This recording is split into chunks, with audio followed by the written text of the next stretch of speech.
Hello friends, welcome to Guntur RJ cookings. ఈరోజు మన ఛానల్లో చాలా సింపుల్గా టేస్టీగా ఉండే ముస్లిం స్టైల్లో పలావ్ చేశానండి. ఎలా చేయాలో చూద్దాం.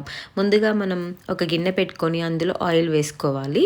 ఫస్ట్ మనం బాస్మతి రైస్ని ఒక కప్పు తీసుకొని బాగా కడిగి అరగంట సేపు నానబెట్టుకోవాలి.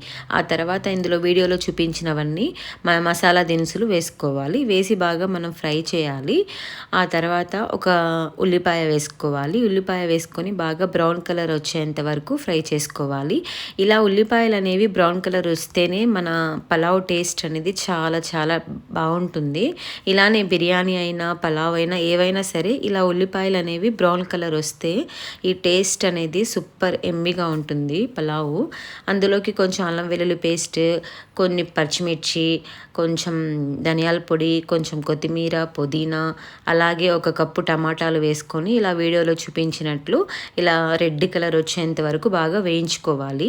అలాగే అందులో కొంచెం ఉప్పు చూసుకొని ఉప్పు వేసుకోవాలి, ఒక స్పూను.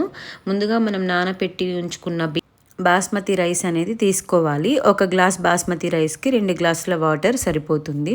ఇలా మనం బాస్మతి రైస్ వేసిన తర్వాత మూత పెట్టుకొని హై ఫ్లేమ్లో ఒక 10 నిమిషాలు ఈ రైస్ని ఉడికించుకోవాలి వీడియోలో చూపించినట్లు. అదేవిధంగా మనం ఈ రైస్ అనేది బాగా ఉడకాలి అంటే సిల్వర్ కాయిల్ పేపర్తో మనం దమ్ చేసుకోవాలండి. చాలా చాలా బాగుంటుంది. ఇలా ఒకసారి ట్రై చేయండి. అదేవిధంగా ఉడికిన తర్వాత రైస్ లాస్ట్లో మనం సూపర్ మార్కెట్లో దొరుకుతుందండి కేవ్రా వాటర్ అని.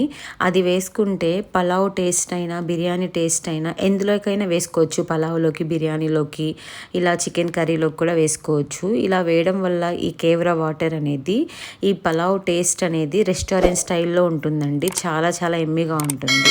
ఒకసారి ట్రై చేయండి మీరు కూడా.